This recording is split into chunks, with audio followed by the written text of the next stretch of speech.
In this video, we'll be unboxing this Incra 5000 miter sled. Let's do it.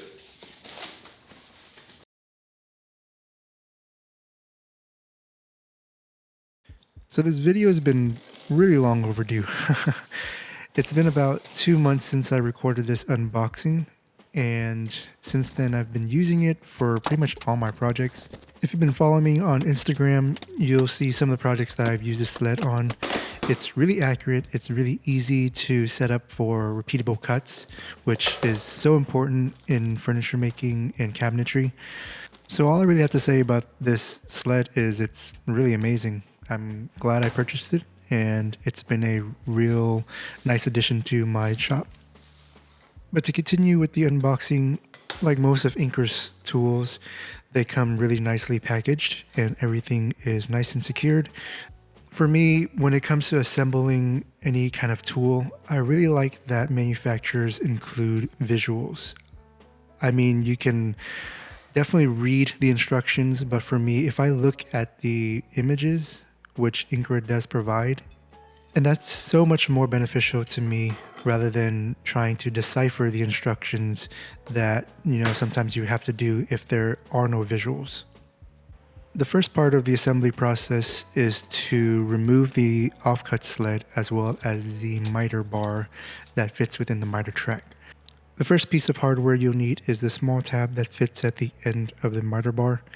Incra calls this their T-slot clip, and it's been really helpful, especially whenever I'm trying to cross-cut a really wide board and the sled is actually hanging off of the table saw substantially. So that little clip definitely came in handy. Keep in mind that it only works with miter slots that have a T-slot channel. So if your table saw does not have it, then you just don't install it. I installed the handle to the miter bar just so I can test the fit of the miter bar inside the track. Doing it this way gives me access to all of the fasteners.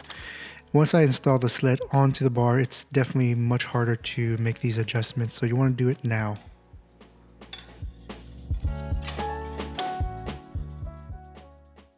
Once I got the bar nicely fitted into the slot, I'm going to use these screws right here to secure the sled onto the bar itself. I believe there's a total of 3 or 4 screws. I can't remember. One of them is right below the actual miter gauge, so you have to remove the scale and then you can go ahead and secure the last screw into place. Don't be afraid that you're going to knock things out of alignment by doing this. We're going to calibrate the sled later on, so just don't worry about it. The miter bar for the offcut sled is actually installed on the miter gauge, so you want to go ahead and take that off. You'll set it aside. Then you'll take the offcut sled and you'll secure one edge of it that has pre-drilled holes onto the rail with 7 screws.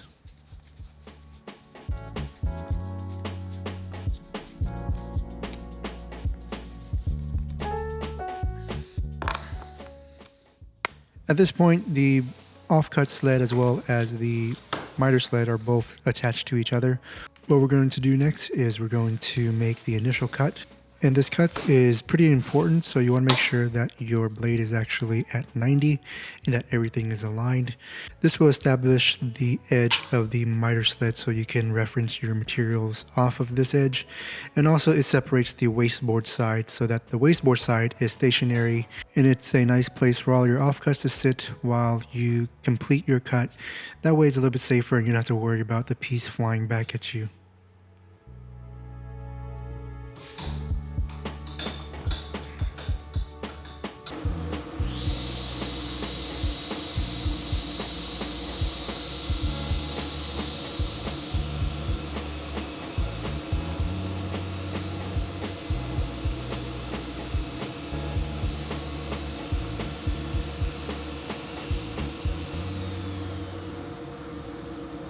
Once you have the offcut side separated from the actual miter sled, just install the miter rail into your slot and then secure it in place by tightening or loosening the fasteners. You want to make sure that it's snug but not too snug that you can't move it. You want it to be easily removable and adjustable as you're making your cuts, but you don't want it to have any slack where it could catch onto the blade.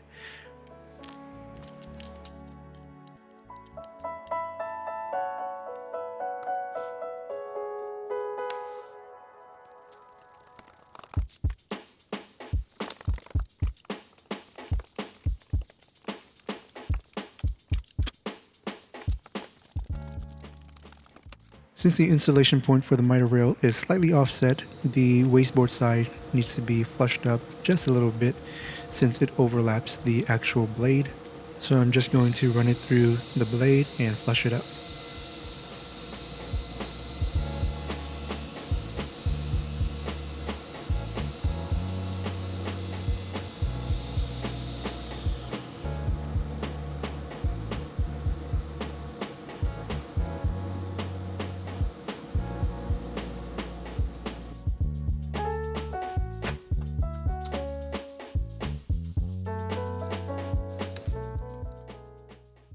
Once both sides of the sled is nice and secured and zeroed out to the blade, we're going to go ahead and use this package of hardware to install the fence.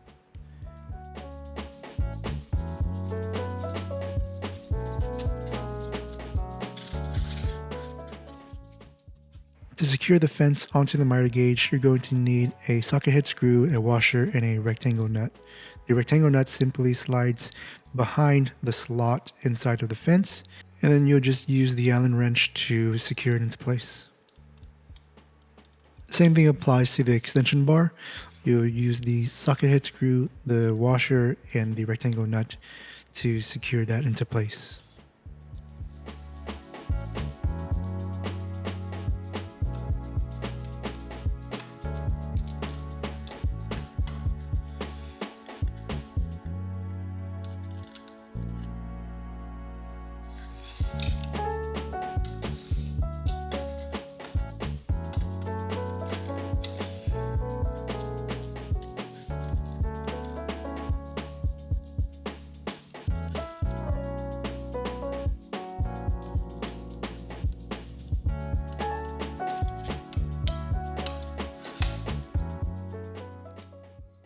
This little tab here is the outboard fence lock.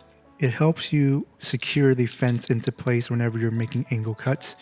It helps eliminate some of the play that could happen since this fence is pretty long. Now that I have the sled fully assembled, I'm going to run through the calibration process. The calibration process simply just allows you to make sure that the fence is fully aligned to the blade. And you're going to be able to make repeatable cuts no matter what angle that you choose. And that's the whole reason for a sled like this, is to make sure that all your cuts are repeatable and you're getting the same results every single time. So it's important to run through the calibration process, both for your fence as well as zeroing out your flip stop. The one thing that I really want to emphasize here is if you're using a flesh sensing technology table saw, you want to make sure that your fence is not really close to the blade. You don't even want it to kiss the blade. Give it, maybe like a 30 seconds or maybe a 64th of an inch gap between the blade and the fence. That way it doesn't trigger your table saw cartridge or whatever mechanism that it comes with. And you won't have to waste your money trying to replace a new cartridge. The first step is to loosen the miter gauge and use a gnome square to square up the fence to the edge of your miter sled. Whenever I feel like it's nice and squared, I go ahead and secure the miter gauge back into place. There are many ways for you to make sure your fence is 90 to your blade. You can use a 5-cut method, or you can use what I'm using here, which is filler gauges, just to make sure that the gap between one side of the fence is the same as the other side. Next, we're going to calibrate the flip stop. This is your stop block for your fence, where you'll butt up your workpiece against if you want to make the same length of cuts each and every single time. As I mentioned before, if you're using a flesh sensing technology table saw like myself, you want to make sure that your fence, and I mean the gold color fence, is not close to the blade. I'm giving myself maybe about a 1/4 of an inch or so. And then I'll accommodate for that 1/4 of an inch using the flip stop. What you'll do is you'll just kiss the blade with your flip stop. The flip stop will never touch the blade because you're never going to make a 0 length cut. So you don't have to worry about that. To calibrate the extension, you want to make sure that you measure from the edge of the blade to the edge of your flip stop. And then you'll adjust the scale so that the 34.5 inches is read at the edge of your main fence. Once you have that aligned, you can go ahead and secure the extension back into place by tightening the screw in the back.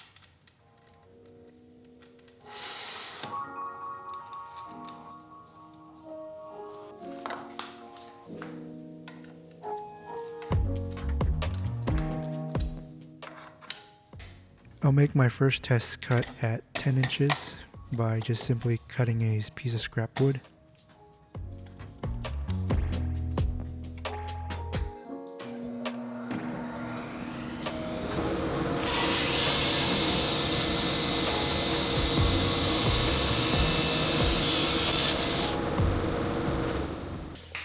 And then you can see it's nice and accurate.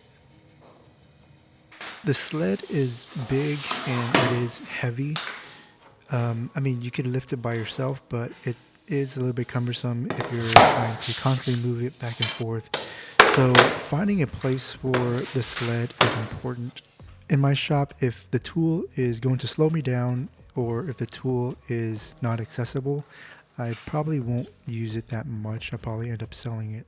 So I want to make sure that whatever storage solution that I create for this sled is going to be accessible and it's going to not slow me down and not get in the way. So the best solution that I thought of was to use my French cleat system that I currently have and just create a board with French cleat in the back that I can simply mount onto the French cleat wall.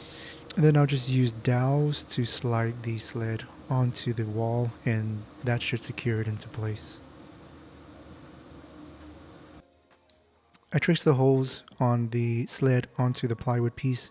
Then I use a Forstner bit to make the holes, and this is where I'll glue the dowels later on into place.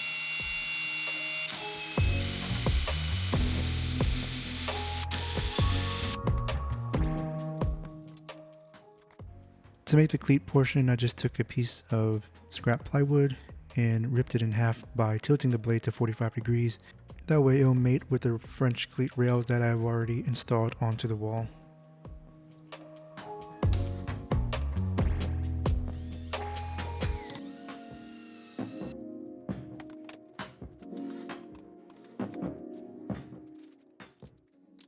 Using my miter sled, I cut the dowels to length. These dowels will be glued into the holes that I made previously, and this will allow me to store the miter sled on the French cleat walls.